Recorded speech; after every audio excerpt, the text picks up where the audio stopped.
lobby in Vienna, Austria, and watched as the EMTs wheeled me out and put me into the ambulance. In that moment, I began receiving a barrage of questions from the EMT in German, and I had been studying German for a while, but still, wasn't that great. It wasn't fluent, and I had just passed out upstairs, and so I wasn't able to communicate a whole lot. But this went on for about 5 minutes as we kind of explored what was wrong with me, and I assume this was just pretty standard procedure. But then at the end, right before we're about to take off to the hospital, we're still sitting outside the hotel, the EMT looks at me and he asks me very directly, "Where is your credit card?" Excuse me? Where is your credit card? Because apparently in Vienna, you don't take people to the hospital unless they have proof of payment. This is a thing. Maybe it's just for Americans, but we were not going to leave until I produced the necessary plastic. So I motioned for my roommate, and he went back upstairs, and he found my credit card amidst my various sundries, and brought it back down, and we made the necessary payment. And then they finally took me to the hospital. It was truly not the best opening to this semester abroad my sophomore year of college at a university in this town that I will not name. And it hadn't started well, but I was very experienced in traveling. I had been to nearly 20 countries at that point. And I was the guy who let people know that. So when they would say, "Donnie, can we get the lights just a little bit?" When he would, they'd ask me, or they would say, "Hey, Michael, we're going to go to Paris. You want to go to Paris?" And I'd say, "I would, but I'm really looking to go places new. Places I haven't been before. But you guys go. No, go. Enjoy it. Really, my blessings." Or, "Hey, we're going to go to Germany." Well, Germany's great. I remember when I went there a few years ago, I was incredibly obnoxious. And I think it's because of that egotism that karma struck. And so, second day in country, I was left on a mountain outside of Vienna. And it took me several hours to find my way back. The group just left me accidentally. But conveniently, nobody even realized that I was gone. Nobody had a clue. When I walked into, trudging into the hotel 4 or 5 hours later, opened the door, and everyone's like, "Oh, hey, man." And I was like, "Really? I was left on a mountain." Nobody knew. Nobody knew.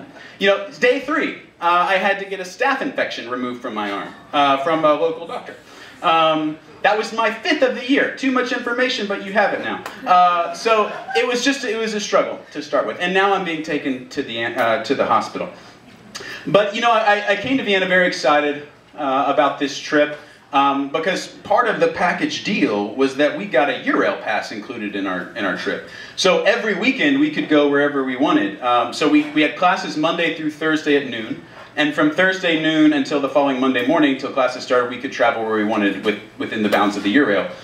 So I remember one weekend just sitting Thursday night with my roommate Garrett, and we were just kind of eating waffles with Nutella and whipped cream, which is kind of our thing. Yeah, you've been there. And I just said, "Dude, let's go somewhere." He said, "Okay." So we threw some stuff in a bag, and we ran up to the train station, and we saw, "Oh, here's a train going to Sighișoara, Romania. Let's go to Romania." So we jumped on the train, we slept overnight, we woke up in Sighișoara, Romania, we walked around, spent the day there, explored some graveyards, and then got on the train and we came back.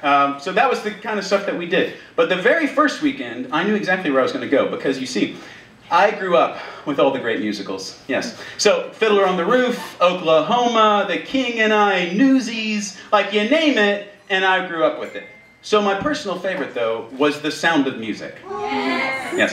And I was in Vienna, which is 2 hours by train from Salzburg, so I was going to go on the Sound of Music tour. Yes, I was a 19-year-old male, but that was not a problem. They should have told me something that with me came 4 women. So it was me and 4 women to go on the Sound of Music tour.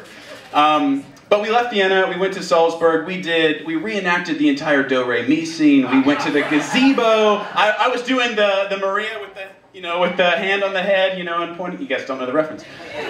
It was a thing. And, we went to the house where it was all filmed, we did everything.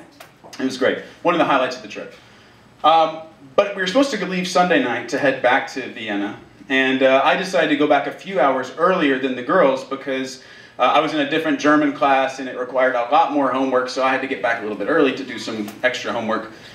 So I started heading back to the hotel, or to the train station, and suddenly got hit with this burst of hunger that was suspiciously sudden. It's it just hit me right there, and I was like, "Oh, here's a kebab shop." And when I say kebab, I'm not talking shish kebab. It's basically like a gyros, but they called it kebab in Austria. So here's a little kiosk, and so I went to get something to eat. And you know, in hindsight, the flies and the dirt on the utensils should have been a clue to move on, but I was hungry. So I went ahead and got the kebab, and then I went straight for the train. And 30 minutes later, I went straight to the bathroom. And that is where I remained for the remainder of that train trip home in a constant state of hurl, just constant state. And that's pretty much how I stayed for the next 36 hours. So when I got back Sunday late afternoon, I pretty much crashed. I think I probably Skyped my folks to give them some clue about what was going on, that I might be dying. And then spent the night just kind of hurling in the restroom. I'm not going to give you any more information on that. And then the next morning I missed class because I couldn't function. Stayed in the restroom then until Tuesday, missed class again. So my roommate comes back Tuesday afternoon, and when he walks in the room, I walk out of the bathroom, and he's like, dude, are you okay? And I fell. Right? I looked at him, and then I fell. So I fell to the ground, and he says, we're getting you to the hospital. And he picks me up, and he carries me down the stairs. People come. It's a big scene. The ambulance arrives. They ask for my credit card. That's where we are. So I spend the next 4 days in a hospital in Vienna by myself. I got there Tuesday afternoon. I left Friday afternoon. My memory is really fuzzy about that time because they had to pump 5 liters of hydration fluid back into me from the food poisoning. And apparently I lost somewhere between 10 and 15 pounds over about 36 hours. Just could not hold anything in. So I don't remember a whole lot of what happened, but I do remember a few snapshots. I do remember the guy next to me, in the bed next to me, an older guy who never tied his gown, so he gave me the full Patch Adams effect. Yeah, full Patch Adams, pretty consistently every day. Spoke to me a lot in German that I couldn't understand, nor did I want to. I remember, well, the thing that I remember most, actually, is this very giant, very broad, very scary Austrian doctor who walked in one day, and I woke up from my snooze, and he stood over me holding a needle that could absolutely have been a dagger. And he says to me, "Ich brauche dein Blut," which means in German, "I need your blood." And I thought, the hell you do? And I'm pretty sure I passed out at that point. I do not remember ever being stuck with that needle, but I'm sure he did, because I had a massive gash in my arm. Just kidding, I didn't. But, so anyway, I sat there with Patch Adams for a while, and we kind of made it through, and Thursday finally came. Some of my classmates showed up, and they brought me a package that had arrived from the States that had an iPod Touch that I had ordered, that had some Skittles and Sour Patch Kids, and the new Aragon book. This was back in 2000, well, it was a while ago.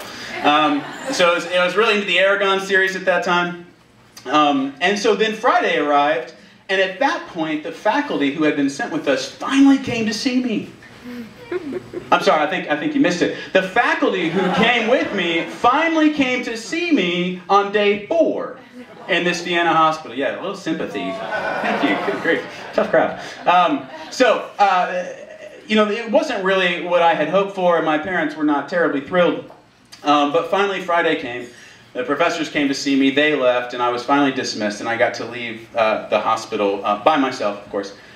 And as I said, I had not eaten in the 36 hours before I went to the hospital. Didn't really eat much during it because the food was really like stale crackers, really watery soup. Really wasn't all that great.